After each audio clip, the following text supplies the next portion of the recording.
Welcome to Let Us Reason Together, this Monday edition of Let Us Reason Together. I am Sandi Craig, the wife of your original host, John Craig. And anyway, he's not going to be able to make it today, but I'm here. And we are so glad that you've joined us for this show. Yeah. Thank you for giving me a break last week. I just want to say it was a great birthday and, to have a whole day off of not having obligations. So thank you for being patient with me and blessing me that way. Anyway, who are we? We are here broadcasting from Amarillo, Texas, where there were no riots, by the way. Hallelujah. It was protests, but no riots. And anyway, we'll talk about that later, right? And anyway, John and I host Walking in Spirit and Truth on Tuesdays. We've been on hiatus for a little bit of time. We'll be back. And we also pastor a church here in Amarillo, Texas, named Life of Worship, a congregation, if you would rather use that word. And it's awesome. It's great. If you're ever in the area, please let us know. And by the way, speaking of that, Eddie Chumney was supposed to be with us this week doing a conference on Friday and Saturday. Obviously, he can't be in here in person, but we're still trying to work some things out and seeing what can happen with that. So stay tuned. Stay to our website. Maybe we'll let you know what's going on with that. But we also host a few more shows. We host Monday morning War Room prayers, which you're always welcome to join us. And I also host the next chapter, but I haven't been for 2 weeks. Yeah, I have been taking a break. But I'm back. So that's good, right? Anyway, that is who I am, but I am sure not alone on this show. I have Mr. Mark David Smith with me right here today.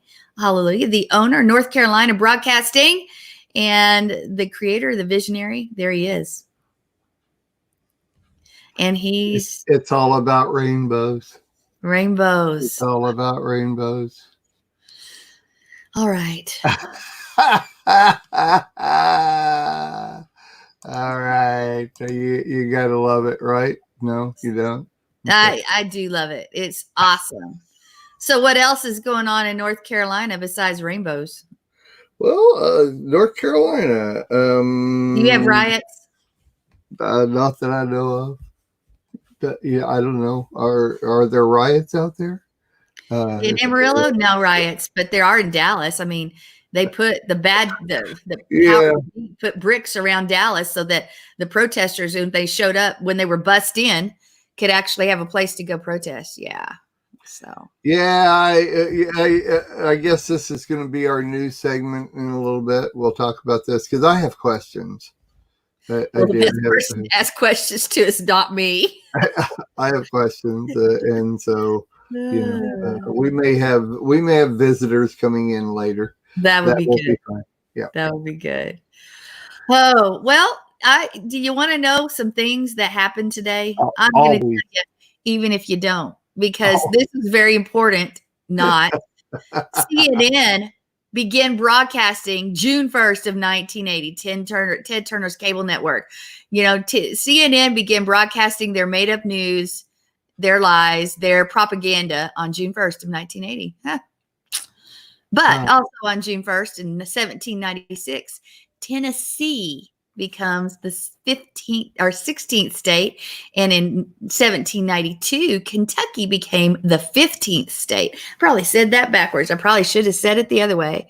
But there's a few other things that are going on.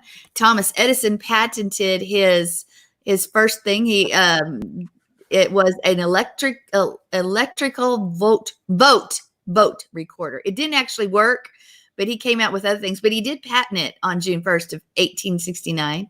And then on June 1st of 1660, you were hanged for being a Quaker. Massachusetts Bay Colony had banned Quakers from entering the jurisdiction. The second offense was punishable by death. Yeah. So Mary Dyer violated this law and was hanged in Boston Common. She was the third of 4 executed Quakers known as the Boston Martyrs. Wow. I guess they don't understand the measure for measure concept, that's really the maximum, Oh, well. Death would be the maximum. Yeah.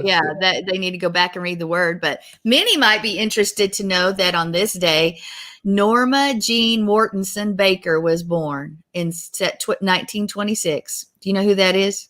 Norma Jean Baker.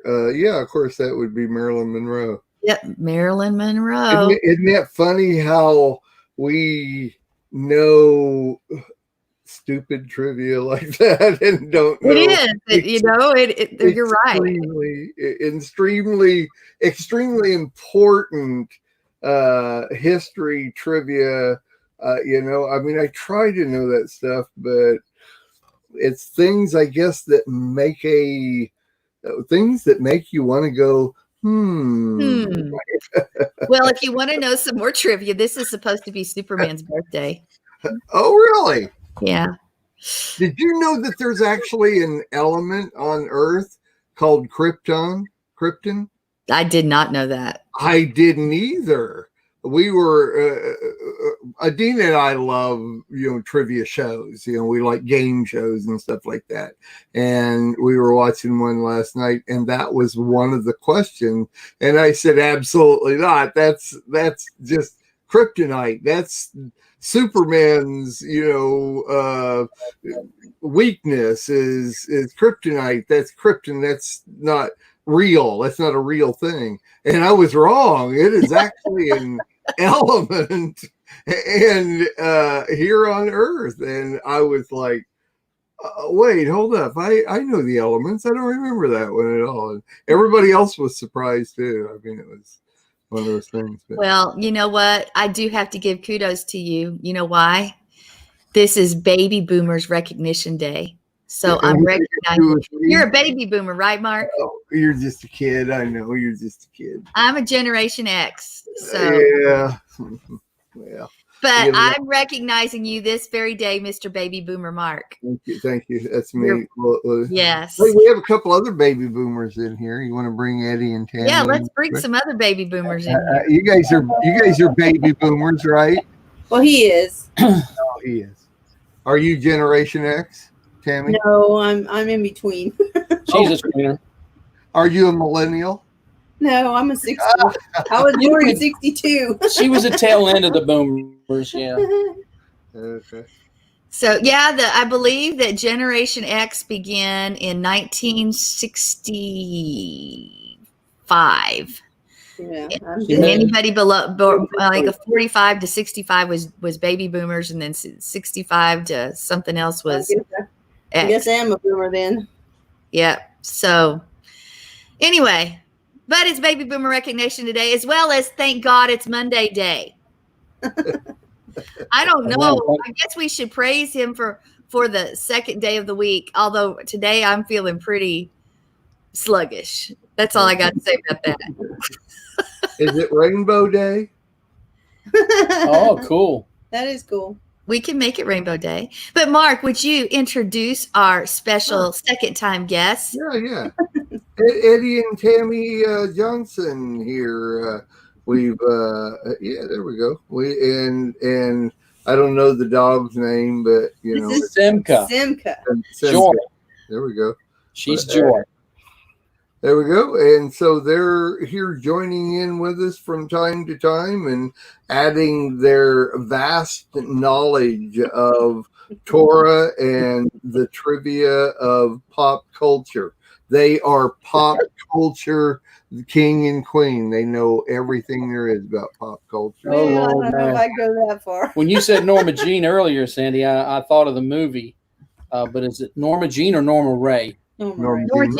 Yeah, Norma Ray. Oh, yeah. And then you went and said, yeah, that is Marilyn Monroe's real name. Wow. Yeah. Well, I think. Mark, what's your real name? What? What's your real name? My real name? Yeah. You stumped me on that one. Well, okay, you don't know this, you guys. Mark usually always has a different name. Well, not usually. He often does. Well, like I only reason on Mondays. That's I actually should have put I'm only reasonable on Mondays. But it's true. I mean, I don't do the Reason show on Sundays. So I mean, it's a true statement. I only reason on Mondays. So there we go. Hey, I wonder, does this say a sign of our times that 8 to 12-year-olds can name 8 brands of beer, but they can only name 4 U.S. presidents? Yeah. That's Yeah. horrible. It is horrible, but it is a sign of our times. Oh, We're getting it just tells me we're getting closer. But I have good news. Do you guys juggle? No. Juggle? Yeah. we Well, got we two juggle. puppies. We have 2 puppies we juggle. She's one of them. Where's little Foo-Foo? She's hiding in her She's puppy. hiding in the puppy. Well, if you juggle, it's a great party trick, obviously, and it's great for circus performers, but it says it can change the areas of the adult brain. Mastering the skill increases the amount of gray matter in our brains that process and store visual information, proving that what was not thought possible, that new stimuli can alter the brain structure. A comparison of brain imaging scans from non-jugglers and other volunteers before they learned to juggle 3 months later revealed an increase in gray matter. So if we want some more gray matter, we need to learn to juggle. Just don't get any black matter or dark matter. Yeah. Anyway, that's my trivial, news attack for the day is learning to juggle and finding out that our kids know more beer than about beer and things like that than what they should. So I don't know. Sandy, don't you juggle cats? I don't. Now that would really, juggling dogs, it doesn't even faze me. But I'm thinking of anybody that could juggle cats and actually keep them from going all over the place. That would be quite a feat. Mark, it's real funny you bring that up. We watched a short video by the guy's name is Greg Palmer. He is a childhood movie star. He started out in some early sci-fi things and went Sky King. He was the guy that John Wayne stuck the pitchfork in the movie Big Jake. And he talked about how he got to meet John Wayne. John Wayne hired him to take care of his cat when he was on location in Mexico because the coyotes would eat him up. Really? And one day the cat went missing. Uh-oh. And this guy could do John Wayne beautifully. Beautifully. He says, "Well, hello there. Oh, where's my cat?" And the guy said, "Well, he's gone. He took off." He said, "Well, have you called him?" He says, "Yeah." I went, "Here, kitty, kitty, kitty, kitty, kitty." He said, "No." He says, "No, that ain't the way. I'll show you." He goes over there and he says, "Come here, kitty, kitty, kitty." And this guy, he could imitate John Wayne's voice too. Yeah. It's on one of the YouTube videos, and we just laughed. It was so funny. And this guy played so many different characters. We couldn't believe that he was the bad guy in Big Jake. And he was called John Wayne called him Grizzly. Grizzly. Interesting. Does that change your opinion of cats, Mark, that Mr. John Wayne had a cat? I don't doubt it. No, but I know you still will only look at raccoons in my house. I just know right. it. Doesn't matter who has a cat. That's my brain has its own way of formatting what I see. And what would you do if a little tiny friendly kitten showed up at your door, all lonely, friendly, with a little collar? First of all, I'd keep it from my wife. Second of all, I would take it across the street to the little old ladies that live over there and say, "I know this is not yours, but please just keep it away from our house." I don't know what I do. But good answer. I expected something much more sinister, so that was a good answer. No, I'm not sinister at all. Oh, okay. Especially animals, but anyway. Well, hey, would you guys like to talk about the Torah portion? Definitely. Definitely. Definitely. All right. Well, stay tuned for this. Okay, let's take Just a second. 10 forward. Do I have a Torah portion? Can we go retro to last week's real quick? Oh man. Oh boy. You may have muted us already. All right, we'll be right back after this.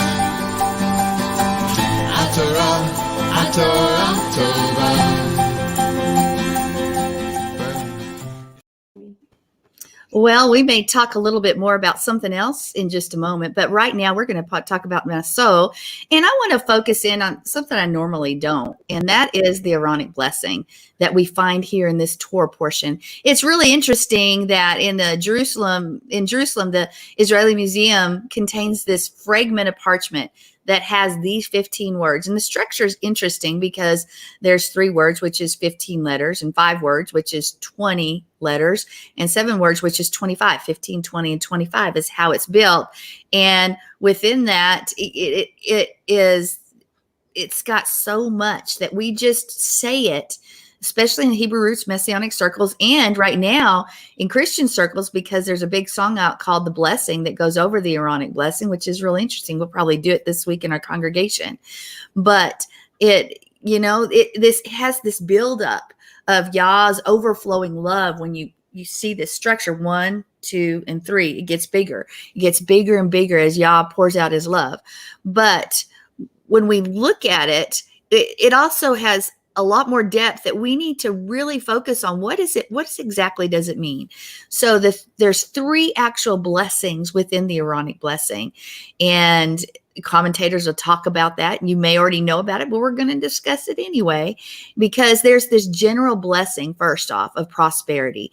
And it's because there's this blessing that there's also this protection to keep after receiving this blessing, because an earthly blessing can be threatened by what? By rioters, by storms, by thieves. So he's going to keep us by protecting us also from things like pride, from our own success, so that we can be blessed continually, that we don't get caught up, whether it's physically or spiritually, by the thief as we begin to get our eyes and place them somewhere else. So that's the first part of the blessing. And you can look at Devarim or Deuteronomy 8:10, 10 through basically, I would say 14. And it goes on to say, beware that you do not forget in verse 11. And then it goes on to 14. And you can read the whole thing. I would suggest that you do. But it says, when your heart is lifted up, lest you forget your Elohim who brought you out of the land of Egypt. And we all know sometimes, maybe not in consciously, but we forget our Yah because of life. Life gets in the way. So maybe this first blessing, may Yahweh keep you, could be a thought that may Yahweh keep the blessing from turning into a curse because you put your eyes somewhere else. I don't know. Think about it. But the second blessing is that he makes his face shine upon you and he is gracious to you. And that points more towards the spiritual blessing, because the most intimate contact we can have with someone, and especially our King, our Yehovah, is face-to-face contact. And then may his face shine upon you and be gracious to you. It points to that. And that's what he wanted at Mount Sinai. He wanted that intimate contact with the children of Israel. And of course, we know what happened with that. Pushed him away a little bit. And anyway, we're not going to discuss that because we're talking about just the 3 aspects of this blessing. But we look at Devarim 5:4, Deuteronomy 5:4. It says, Yahweh talked with you face to face on the mountain from the midst of the fire. This experience was never to be forgotten, never. And then we look at Deuteronomy 4:9. It says, only take heed to yourself and diligently keep yourself, lest you forget the things your eyes have seen on the day that you stood before Yehovah, your Elohim. Now, that's the opposite of that face-to-face that we hear in this blessing. It's completely the opposite. And we see in Psalm, he says, do not hide your face from me. David says that. Now, the root word for make shine actually means light. And we could say the request, this is actually a request for Yahweh to set us on fire. Think about that, because we are supposed to be the burning ones. We want to be on fire because fire is contagious. It goes from one place to the other, the fire of Yahweh that's within us. But it's also a sign of spiritual growth. If you're on fire, you're not in stagnant water, that's for sure, which is death. That is always dying. So here we have the physical blessing that is poured out upon us, and that we're kept from the curse because we keep our eyes steadfast on him, and that also that we're set on fire before him. 2 Timothy 1:6 says, and for this reason I remind you to kindle afresh the gift of Yah which is in you. When Yahweh's face shines on us, it causes us to shine, to be set on fire, thereby glorifying him and making his ways known on the earth. Matthew 5:14, you are the light of the world. Let your light shine before men, that you may see your good works and glorify your Father in heaven. And then we can even talk about the word gracious, and gracious, hane, or when we look at gracious, the full word hanun, we have this word that's in the pictograph form. It's you have the wall and the seed, and combined it means the wall continues. And when you look at the nomads camp, which consists of family tents, what they would actually do is they would have, as many as 50 tents. And I'm talking about nomads and things like that, but they're placed in a circular configuration, and it sort of looks like a wall. And that's from, actually, Jeff Benner says that. He talks about that. And within the wall is what he says is the family clan, and it's a place of freedom, compassion, and beauty, an encampment of tents to give or show beauty, grace, or mercy to one another. So that's interesting, because it's the blessing is to bestow upon Israel the Almighty's presence so that he can dwell among them, to encamp around them as a shelter almost. But then the third part of the blessing is to lift up his face and give you peace. And according to Rashi, it's a prayer to the Almighty for him to suppress his anger and to allow mercy to triumph over judgment. Hey, we all need a little mercy because we all deserve death, right? James 2:13 says, mercy triumphs over judgment. Yeshua is the Prince of Peace, and it is through him that we have been given peace. Now, one more thing, and I know this is a lot, but let me decide which one more thing, because I have a lot more than that. But I think I want us to think that, and usually when the priest gave the Aaronic blessing, according to the Talmud, the people they would do the sheen, and then with their hands, and the people would cast their eyes down. Now we know that when Yeshua was about to ascend to heaven in the clouds of glory, that he blessed the disciples, and they would have been familiar with his tradition. So imagine him as he raises his hands, because no, he wasn't a Levitical priest, but he's a priest in the order of Melchizedek. He's our savior. But he would have begun to raise his hands, and at first they would see the nails in his hands, and they would immediately cast their eyes down, and then they would see his feet, but they would see his feet no longer on the ground as he ascends. They would see their savior being raised up. And you know what? I want us to remember just in that he is our high priest, and he continues to bless us and make intercession for us. There's a lot more to these 3 layers of blessing, but that is just a little bit. And y'all can jump on board with me and tell me what you want to say. Well, the layers upon layers upon layers in there, and you touched on just a minute amount of different things. I only have so much time. Well, no, I know. I mean, it was great. Talking about the fire of God, and of course, Shavuot was just yesterday, and talking about the fire of God, and how that all works, so well with it. But you were, one of the things that you mentioned was that it's face to face, and God wanting to be face to face with us. And so much lately, especially in the past few months, on with COVID-19 and the rulings, the new things put together, the new I don't want to say law, the new way of people social distancing and things like that.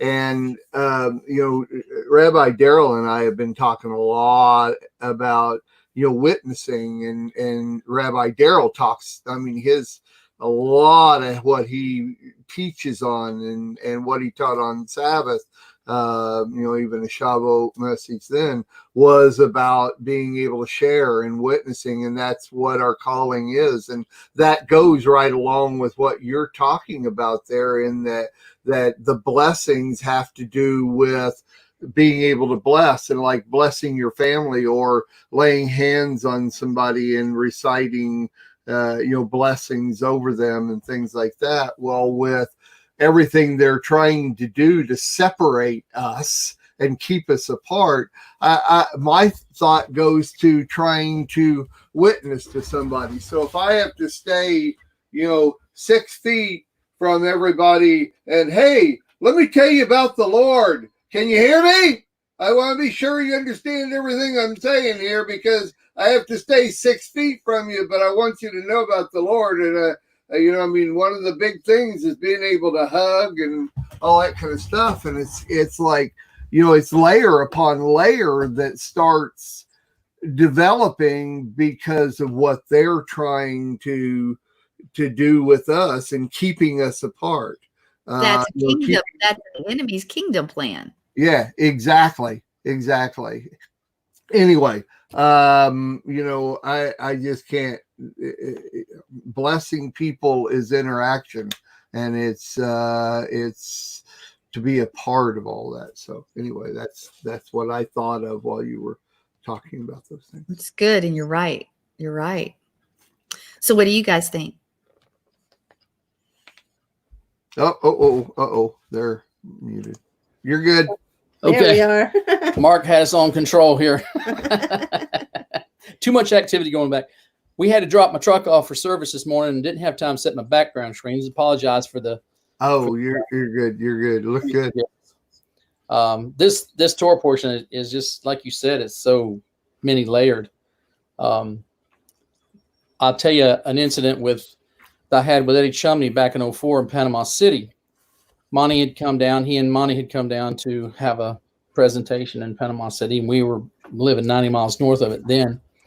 And we were walking along in the hotel, and I told Eddie, I said, I kind of told Ass, why does the vow of the Nazir follow the Torah of the Zona? And which in itself is also followed by the Aaronic blessing. You have the bitter waters test, followed by the vow of the Nazir, and then followed by the Aaronic blessing. And Eddie grabbed me by my lapel and shook me and said, tell me. I was shocked. I said, well, you have the order of service for the coronation of the king. You have the test of the bride, which is the Great Tribulation. Followed by the fulfillment of the vow our Messiah took the night he was betrayed. I'll never forget being in a Torah study with my most dearest and closest Jewish friend. He was raised Orthodox, and he was teaching the Torah class, and he came to Yeshua, and he made this statement. I was seated right behind him, and he said, when he made the statement that Yeshua made, I will henceforth no more drink of the fruit of the vine until that day that I drink it new with you in the kingdom.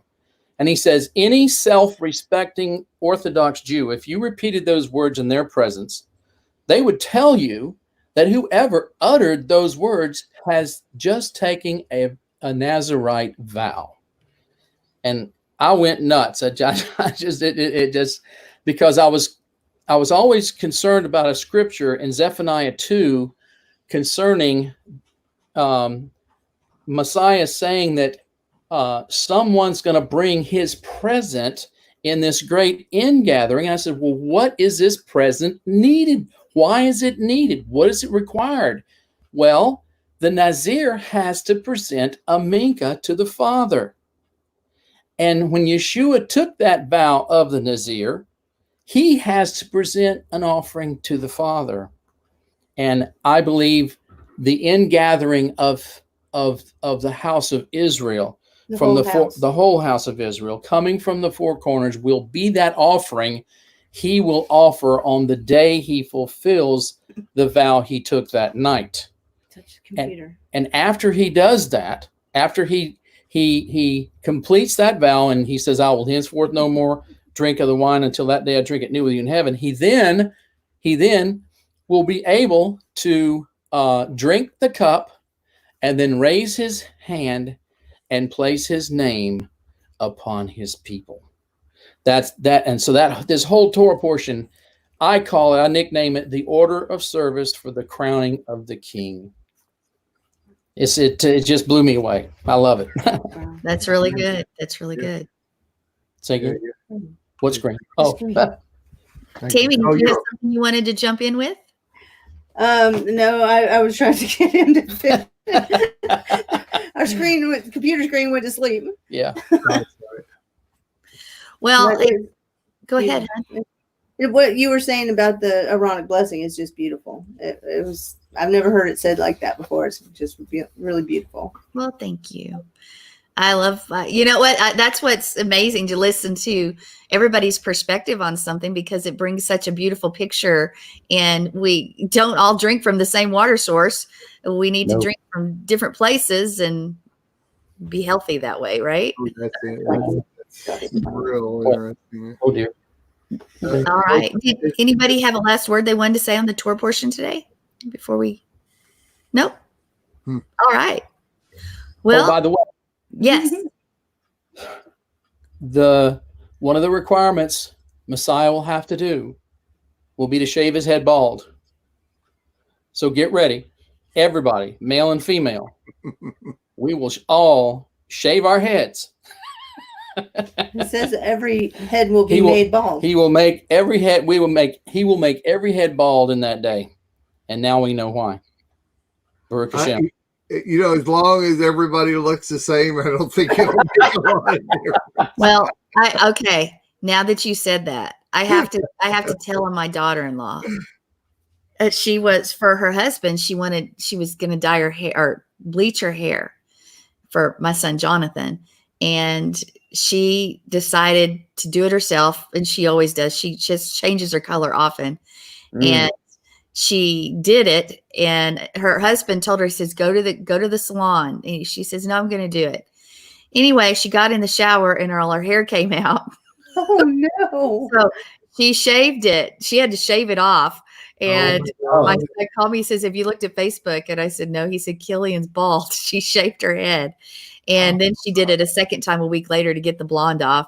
And she says she's, anyway. So what's amazing is she's beautiful both ways. That girl can carry off a shaved head. But when you say that, it just reminds me, she literally shaved her head. And for a woman, that hurt. I mean, if you're a girl, that would cause that would make me cry.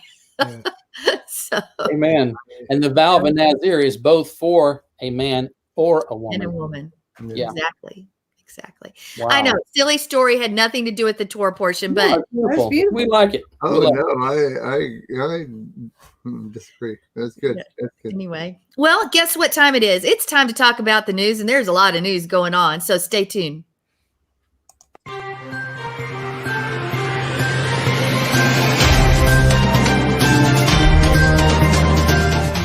It does that again. All right. Guess what? There are riots going on all over the place, and we'll get into that. But I wanted to focus on just this one concept just for a moment, and then we can broaden it. Wisconsin City refuses to arrest rioters, but hands out $1,000 fines to churches with more than 50 worshipers. So you can have 150, 200 rioters. That's okay. That are destroying property, that are destroying life as we know it. But if you meet to worship peaceably, if you meet to glorify your king, you're going to get a fine or possibly even arrested. Well, Is that an oxymoron? Is that messed up? Yeah, it is. So there have been violent riots in Wisconsin's capital of Madison, where a group of 150 demonstrators, that's a few over 50 folks, threw rocks at police officers on Saturday night.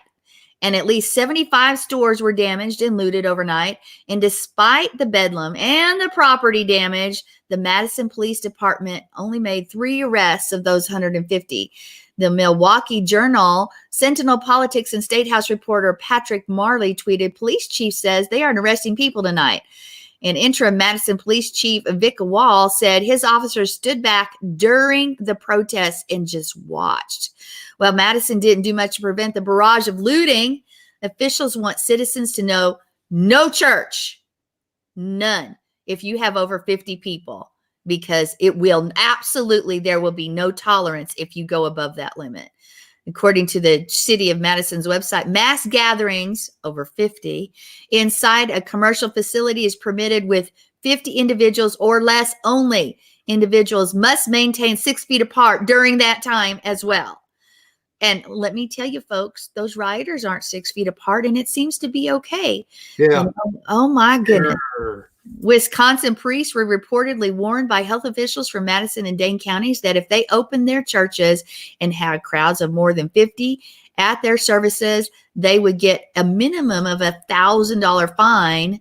And the letter sent out to the other religious leaders allegedly threatened that there could be government watchers that they send into the churches to make sure that these rules are not violated. Folks, let me tell you something too.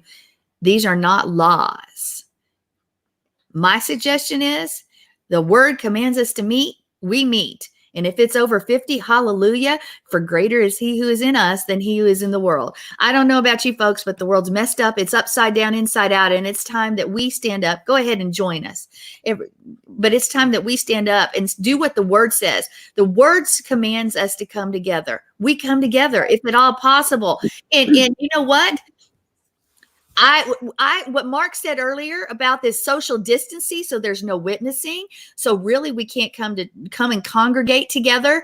Whose plan? We are dealing with a kingdom against kingdom issue here, folks. Absolutely. And when it says in the word, Yeshua went to the cross and he took back the key. We are supposed to have that same mandate as in the garden. We take dominion. We are fruitful. Amen. We multiply. We go out and take back the ground that the enemy has stolen. And folks, if we're social distancing and we're scared, we're too scared to do anything, which Yahweh did not give us a spirit of fear, but a power and love and of a sound mind, then all we're doing is we're playing right into the enemy's hands. But when Yah's people would rise up as one and we stand up for his word and we stand up for his truth, people take notice. And that also means calling your senators, your congressmen, your president, writing notes and letters. Do not just sit quietly by and go with the flow, because then you're part of the problem. I don't care what you call yourself. Anyway, okay, that's my spiel. You guys jump in.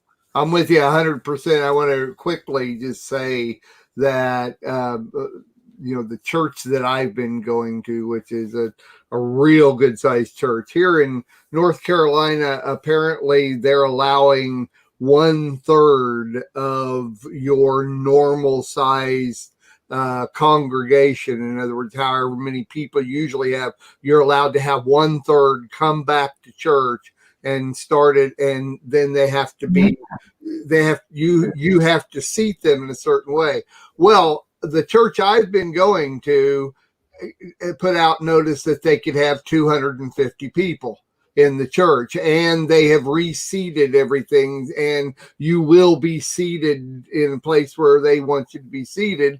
And I text back and forth a guy that's there. He's the greeter, and him and his wife were real good friends, and we text back and forth. And Saturday he was asking me, so are you coming tomorrow? Are you gonna come and join us tomorrow? We're opening back up. And I said, well, my problem is that if I come early and I get to be seated, then I'm not going to be able to concentrate on anything, because I can't handle the fact that the 251st person just got turned away because I get a seat.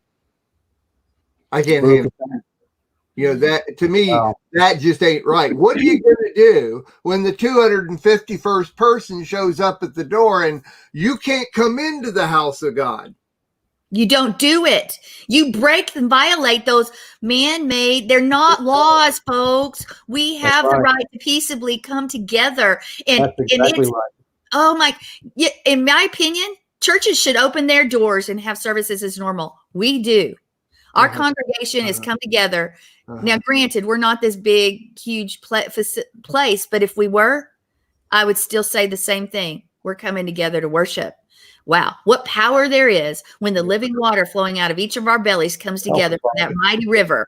And who's going to try to come against us then? Doesn't the scripture say that the kingdom is taken by force? Amen. Yes. That's right. Mm. That's right. Yeah, the persecution and the one world government has definitely come into play here since March. It's a whole paradigm shift. But we have just gone with it. Believers haven't stood up for themselves or their rights or anything else. We've just quietly gone in the night and said, okay. And that's not what we're supposed to do. No.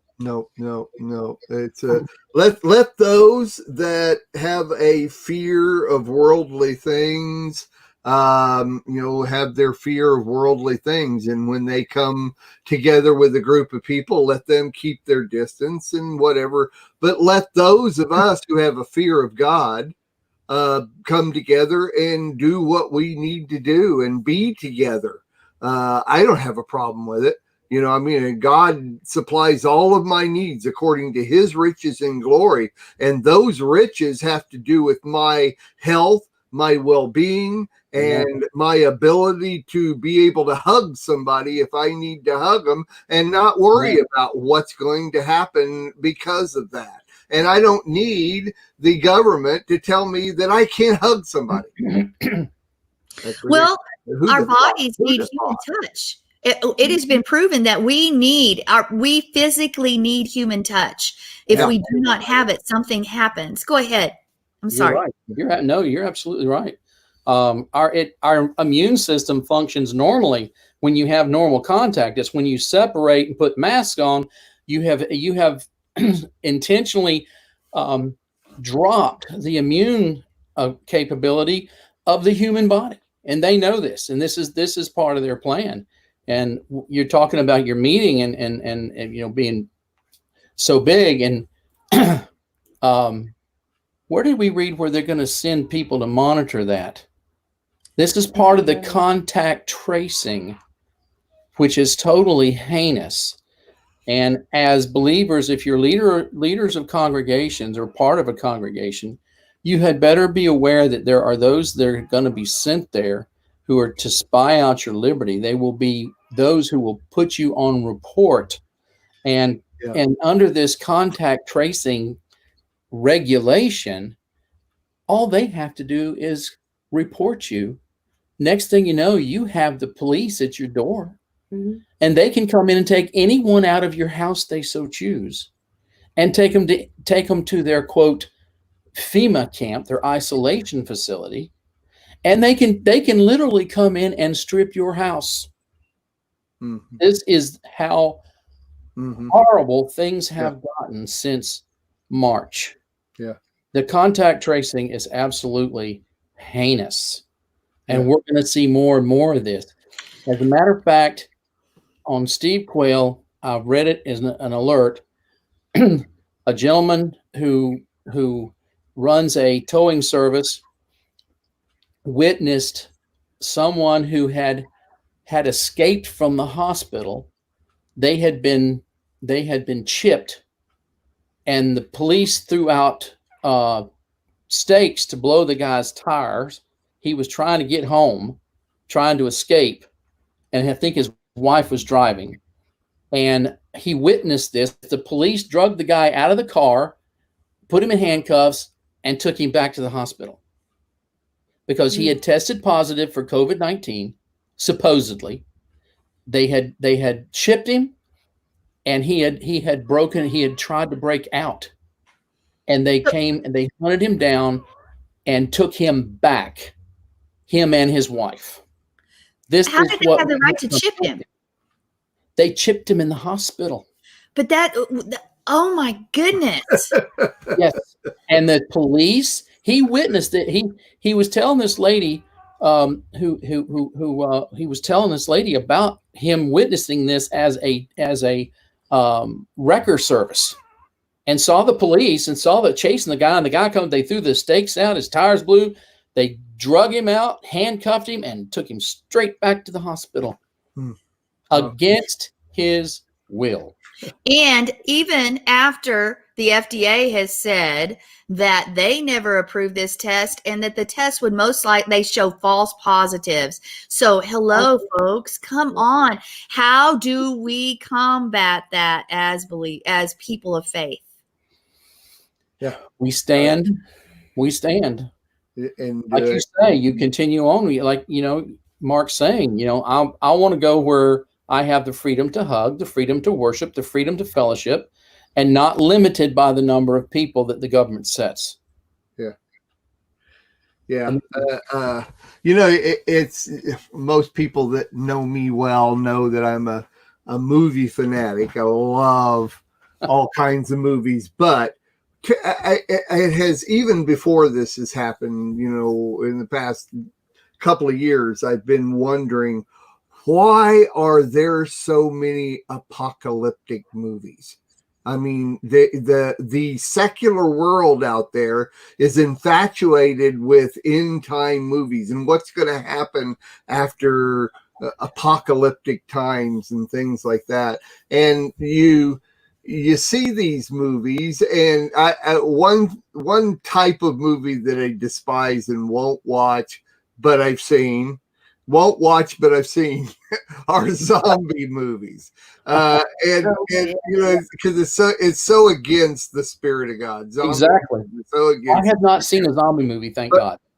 But it's interesting because the way they portray these movies is a lot like what's going on right now, and they are. The people are afraid of the people that have it, or, whatever, in the virus movie, that they have out there. And you just see that, I don't know, what was it? There was something I had it in mind a while ago, but I can't think of it now. But there's so many variations of that people have already made movies about. I mean, you almost have already seen what we're going through now in generality, one way or another. Truly. It's conditioning. Truly. Yeah, conditioning. Very, very true.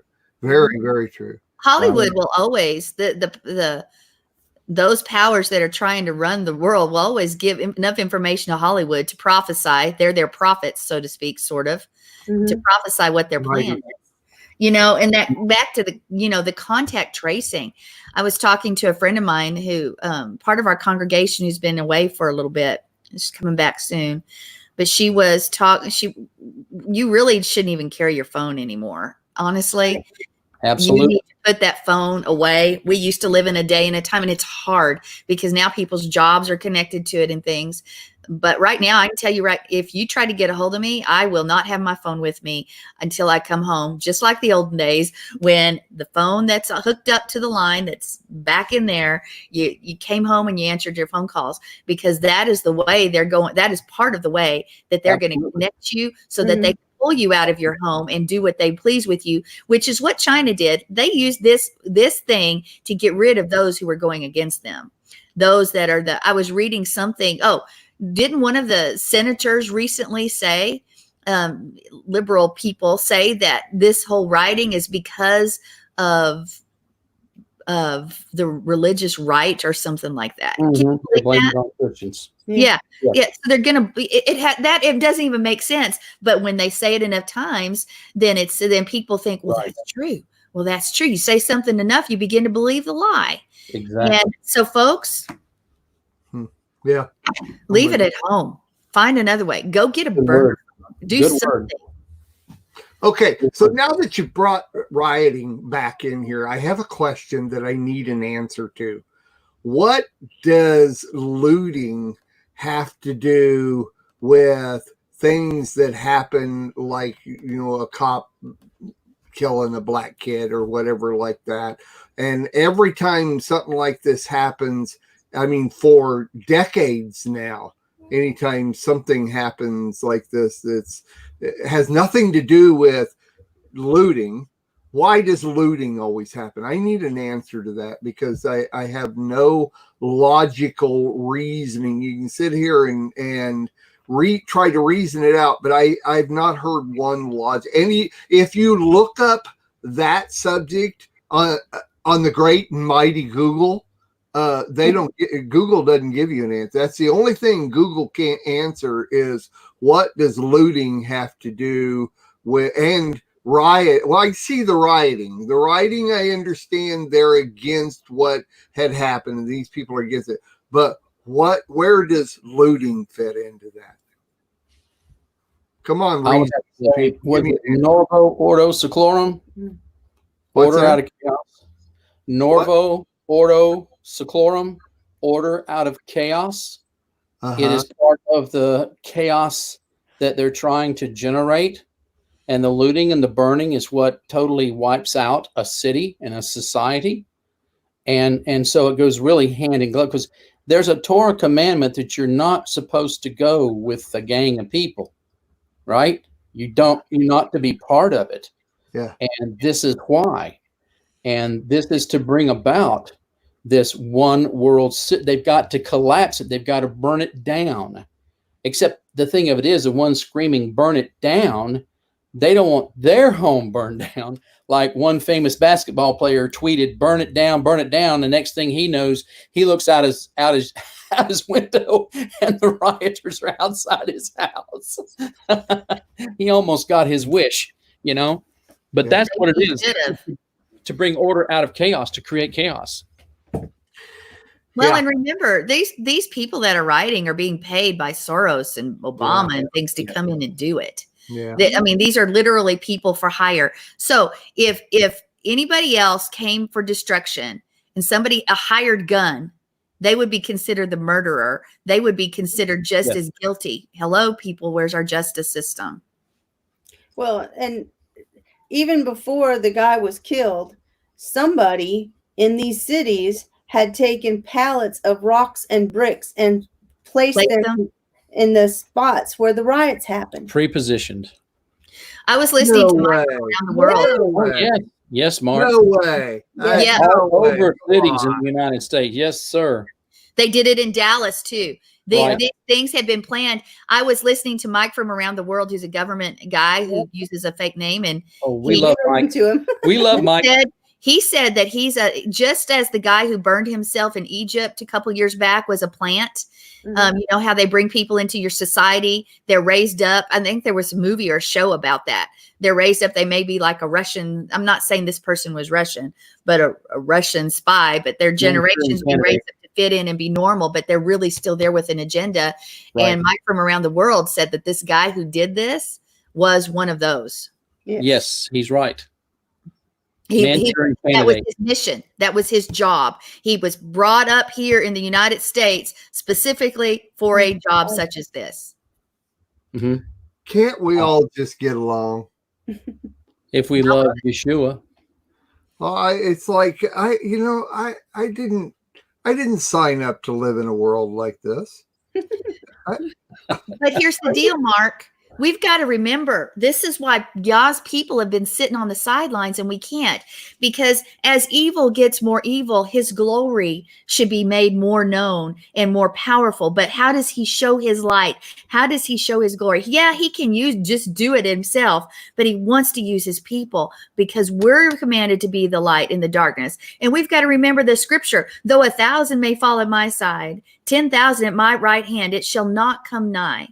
By this is the day and the hour where we need to be praying the scripture, speaking the scripture, but we need to be going out and opening people's eyes, raising this, healing the sick, making the blind see, the lame walk, raising the dead, spiritually and physically, folks. But we can't do it if we're cowering in our homes. Truly. And it may cost our lives. It may cost it. Yeah. But that's okay. Wow. This life is nothing. I mean, it's a fraction of a second between this and the next one. So, Can I share a story? I've been sitting here like a volcano. We heard this yesterday. Sure. We watched Michael Rood's Shavuot extravaganza. And he started out, it was just one incredible testimony after another. And you just sat there, your chin detached, hit the floor, just listening to what they were saying. And one of the guests that he had was Mary Nell Wyatt, I forget, Lee, and her husband, Randall. And he shared this absolutely jaw-dropping testimony. He received a call from Saudi Arabia. The gentleman who is in charge of the station that guards the base of the mountain called him and related this story. He said a few nights back, he and his assistant heard this noise outside the station. And when they went outside, there were 3 men dressed in flowing Arabic style garments.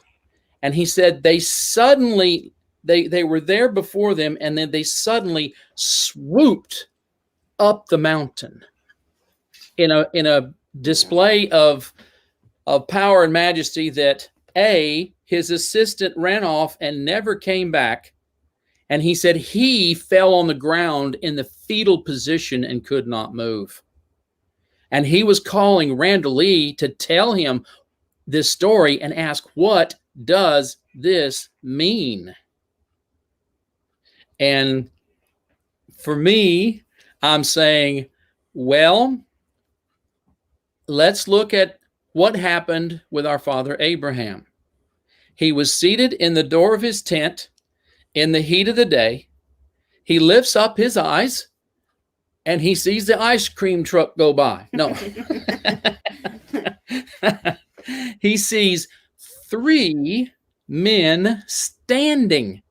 Now, I have had this midrash with my most dearest and closest Jewish friend and brother who comes from an Orthodox background. And he was very insistent that 2 of them were angels. My point to him was that, number one, angels do not eat human food. They don't. So those were not angels that accompanied, and that is Yeshua, by the way, that Abraham, I know we all agree in that. I mean, he runs. Here he is in the 3rd day, the most painful day of his circumcision, and he jumps up and he runs and he bows down before these 3 men and says, let me get a little meat and a little bread, and please eat lunch with us. And then he goes and fixes 11 gallons of wheat. He kills the fatted calf. It's enough to feed an army, and prepares this meal for the Yeshua and the 2 men that are with him. Okay, so we have 3 there, right? So let's go to Micah 6:4. We all know, we'd say that God sent Moses to bring the children of Israel up. Well, he sent Moses, Aaron, and Miriam. Amen? 3. He sent 3. He just didn't send Moses by himself, and he just didn't send Aaron by himself. He sent Moses, Aaron, and Miriam. And then we go to the Mount of Transfiguration. Yeshua brings 3 Talmudim with him. Peter, James, and John. He didn't bring the whole 12. He brought those 3. And then who appears before them? Yeshua, Moses, and Elijah. So he deals with 3. So let's go to Revelations chapter 11. We read about the 2 witnesses, right? Now, John mentions 2 of them, but we know by virtue of the Torah and the Brit, it has to be 3. So we've talked about the 2 witnesses coming. Who would be this 3rd one? The mystery man. Well, everyone has their opinion of who the 2 witnesses are. And I think a consensus number 1 choice is Eliyahu, Elijah. My number 2 is Enoch, because he says in his writings he said that I'm going to, well, he didn't say in his writing, he said this in the book of Nicodemus. He told, was it Nicodemus, or was it the, he told them that he had to go back and face the anti-Messiah. You'll read it in the book, I think, of Nicodemus. Okay. And the third one is going to be Moses himself, because Moses is the best man at Yeshua's wedding. That's the role he played at Shavuot yesterday, many millennium before. He was the best man. He brought Israel, he brought Yeshua's bride out of Egypt, and he is Messiah's best man. And he's going to do it again. And I quote Exodus 31, where he says, that makes this incredible statement. He says, "See, you have commanded me to bring up this people, yet you have not shown me who you will send with me." It's like a command question statement. I said, wait a minute, Moses, what are you saying? You've commanded me to bring this people up and you haven't shown me who you're going to. You've got Aaron and Miriam. They're right there with you. But he wasn't talking about then. He's talking about this time. So we're not going to just have the 2 witnesses. We're going to have 3. And when Randall Lee shared this incredible story, firsthand account from an eyewitness at the base of Mount Sinai, that they had 3, quote, heavenly visitors show up outside the guard shack. And then in almost like it was when Samson, his parents, offered the sacrifice, it said the angel did wondrously. That's what these 3 did. And if I could have been on the phone with Brother Randall and this brother, I'd say, brother, I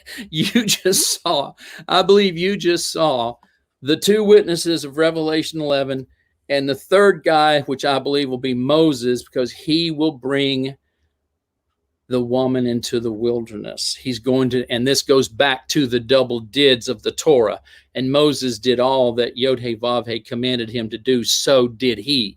It's a double statement. He's going to do it again. But I wanted to tell you guys his story, because this is absolutely profound, that this manifestation of these 3 heavenly visitors at the base of that mountain caused one man to take off and not come back, and the other man who ran the station to curl up in the fetal position. Well, that reminds me of when Ron Wyatt broke into the chamber and he sent the little Palestinian boy in, as he was his custom. This little boy, because he was so tiny, he could get into these little crevices. He was actually a man, but he was so tiny he could fit in there. Either way. And when he came out of that chamber, he says, "I didn't see anything. I don't know what's in there, but I ain't going in there again." And he left, and he never came back. Yes. When Ron broke in. And now, suffer me if y'all disagree with Ron, that's okay. I love Ron. I think my father I got to say this about him. When you look at it and what he reports, his demeanor in all of his videos is one of the meekness of Moses. Okay. And here's a man, when you think about it, no other man had seen the Ark of the Covenant for, when was the last high priest and went into Yom Kippur? Jeremiah's day. We're talking 2,500 years.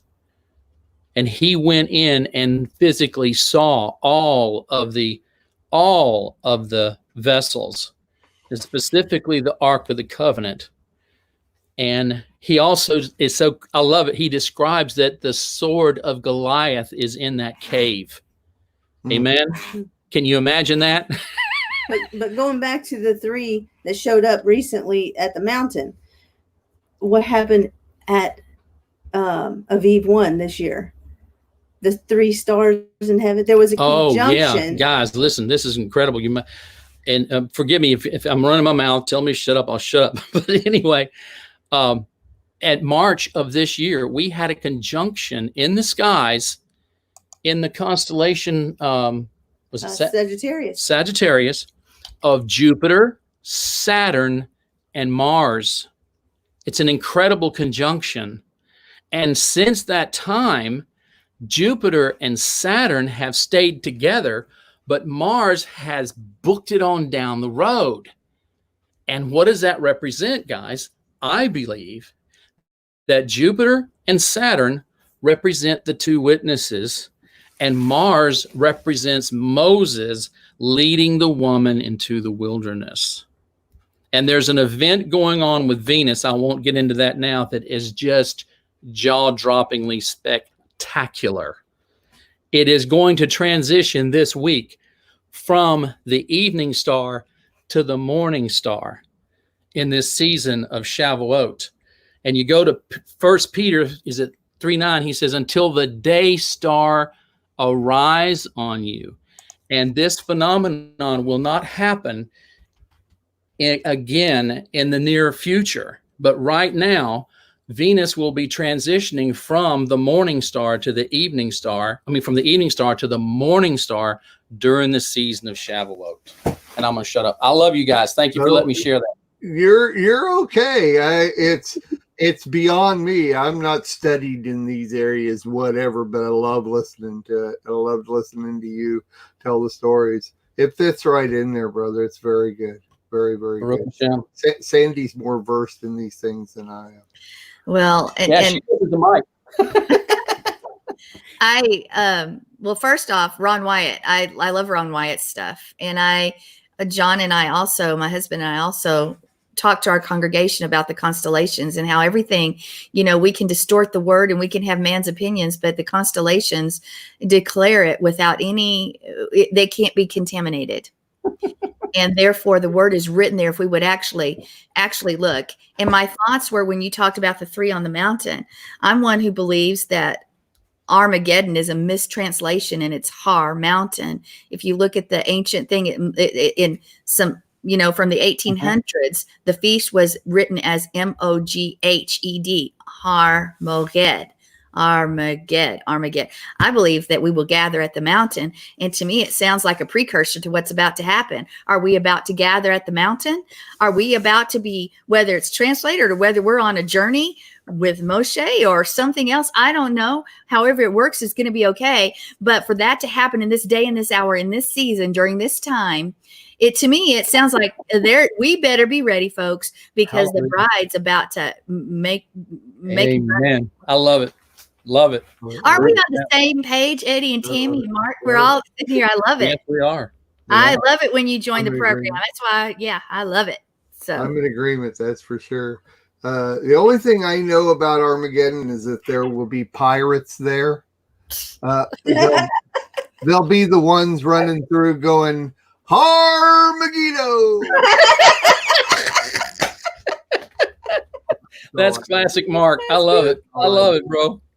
That's great. Mountain of the Feast. That's what I could. That's good, Tammy. I like it a lot. Well, you know what? I love what you guys brought, and we're going to call that good for because you covered the Brit, you covered the tour, you covered it all. And that's what we want. I want, actually, I'm like, okay, I can listen to more, but we have actually are about out of time. So if there's any last comment that you guys want to make, go ahead. We love you dearly. We love you with all our heart. And as long as you guys can make it, we want you joining us. Amen. So. Yeah, I'd like you sort of as permanent fixtures on this show. That would be great. Thank you. You're so gracious. You're so gracious. Thank you. It's a joy and an honor to be here. It really is. Same. It's a joy and honor to be with you guys as well. So did you have any last words, Mark? We're good. Everything's good. Good to have you back, Sandy. Well, thank you. I missed 1 week. Come on, 1 week. We're good. Yeah. All right. Well, with that being said, hey folks, if you like this show, give us a thumbs up, share it. And by the way, you need to share it. There's some good info that was said today. Everybody needs to listen. So like it, share it. And hey, we will be back next Monday with the Monday Reason edition, and we'll have more exciting things to say. So until that time, we all say shalom. Shalom Aleichem. We are richly blessed to bring you what we believe is the fullest, most diverse, yet up-to-date progressive teachings, discussion, and prayer programming you can find anywhere on this planet. Be sure to take the tour of the MessianicLambRadio.com website. I'm Susan Hoogie, thanking you for joining us on the Messianic Lamb Video Network.